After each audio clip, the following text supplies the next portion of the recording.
Everyone, I am Kristina Joe, a mechanical engineering student at San Francisco State University, and this is my presentation of my self-balancing motorcycle. This robot and presentation was made for the fall 2021 semester for the Engineering 415 Mechatronics class taught by Dr. Azadi. This motorcycle was made from the Arduino Engineering Kit version 2.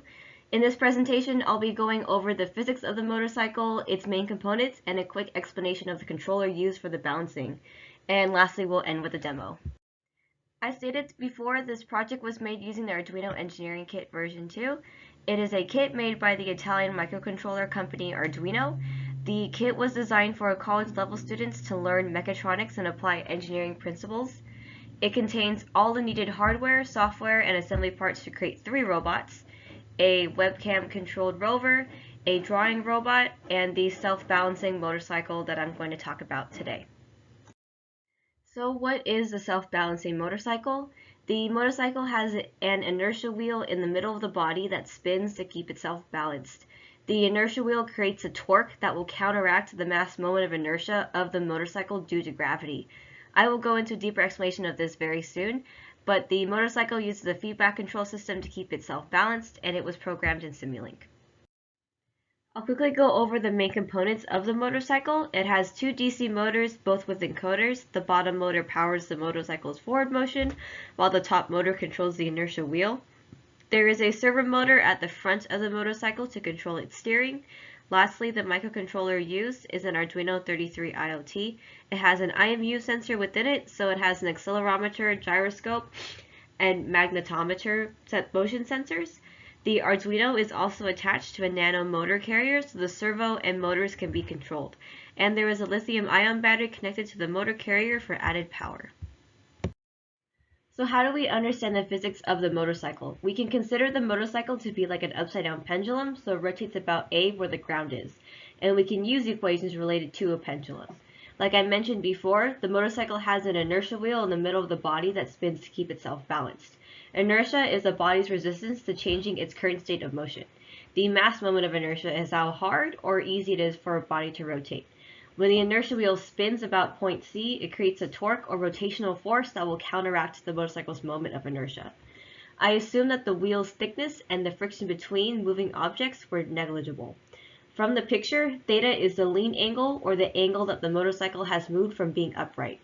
We set 0 radians to when the motorcycle is perfectly upright, negative radians in the counterclockwise direction, and the positive radians in the clockwise direction.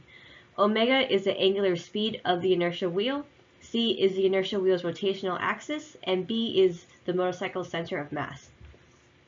Torque is mass moment of inertia times angular acceleration. So we must find the mass moment of inertia for the inertia wheel about A.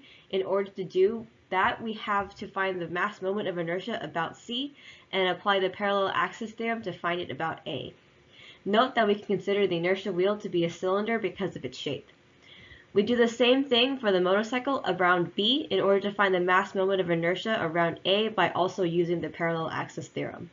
We then find the equations for the torque created by gravity on the motorcycle and the torque created by the inertia wheel. The torque created by the inertia wheel or the motor is something that I can control. It should be also noted that the torque made by the motor and the torque created by the motorcycle are applied in opposite directions. This is the simplified equation of the net torque of the whole system and equations for the torque of the motor. We can divide the equations up into a steady state format. We define the state vector as x of t equals to theta, theta dot, and omega. We then derive an expression for time derivative of the state vector, which you can see here, where theta dot is the lean angle velocity, theta double dot is the lean angle's acceleration, and omega dot is the inertia wheel's velocity. We now can create the controller for balancing.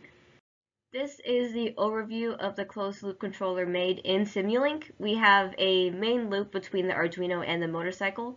Within the digital controller, the subsystems consist of the sensor preprocessing, the state flow for safety measures, the on and off switch for the controller, and the controller itself. In the motorcycle subsystem, there is the gathering of sensor information and the motor control. Within the motorcycle subsystem, here is where we gather the sensor data from the Arduino. The top box is the IMU sensor, which is reading the motorcycle's lean angle velocity, and the calibration status of the sensor. To calibrate the sensor, the motorcycle needs to be turned about the X, Y, and Z axes. In the middle is the data from the inertial wheels encoder. The encoder tracks the number of times the shaft of the motor has spun, which will give us the inertial wheel's velocity. Lastly, the bottom block ensures that the additional lithium-ion battery is charged and the motor is getting its required voltage. All this information goes to the controller pre-processing system subsection, so it can be put into terms that we can understand and manipulate. Here is where all the sensor data is processed. In the theta dot signal, the two first blocks narrows down the information that the sensor gives us by only looking at the axis we are interested in. The gain block afterwards to convert the information from degrees to radians. In theta signal, again, the first two blocks gives us information only on the axis we are interested in. The -1 is to flip the sign because we want clockwise to be positive and counterclockwise to be negative. By default, Arduino has it reversed, so we need to flip the sign. The gain block after is to again convert the information from degrees to radians. The blocks after define the bias parameter. This allows an offset of theta in the case of the battery or Arduino being moved or a little off center. I have it set to about 1 degree. The calibration signal of the IMU sensor is for all components of the sensor, not just the ones we are using. The calibration turns from 0 to 1 when it is calibrated, so we compare all sensor components to 1 and then multiply all elements together to ensure that the whole sensor is sufficiently calibrated. Next is the encoder information for the inertial wheel. The encoder outputs integer values, so we must change it to be double so that we can get a greater precision when dealing with fractions. The next two blocks converts the encoder ticks to rotations and then to radians. Finally, the last block is the filtered derivative block, which will not only give us the velocity of the inertial wheel, but filter the signal so that it is less noisy.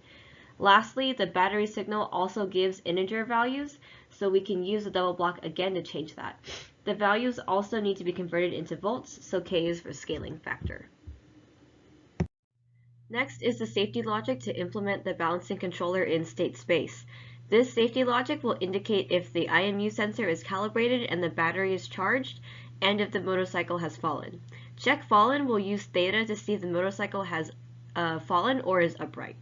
If the motorcycle has moved past 6 degrees, it is considered fallen, otherwise it is still upright.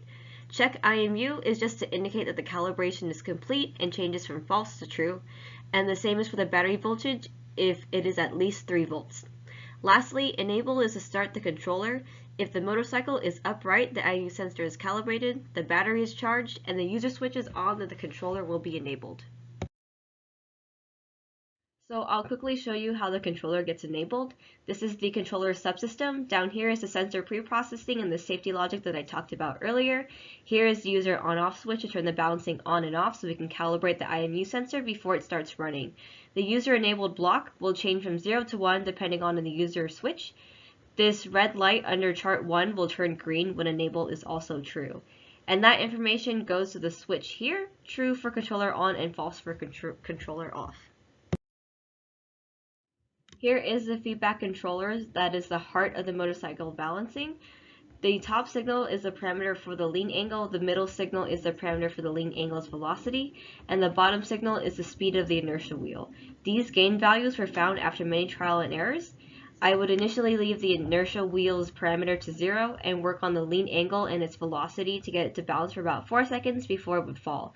Then I would add the last parameter to the system so it could continue balancing until it was pushed over. Finally, all this information goes towards controlling the speed of the motor. These blocks are for saturation, or so that the motor doesn't spin higher than its specifications, and so it doesn't overheat and eventually break. The signal is then sent to the inertial wheel motor, and then the motor will spin, balancing the motorcycle. And here is a quick demo of the motorcycle working.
Lastly, I wanted to briefly talk about how this project personally went for me.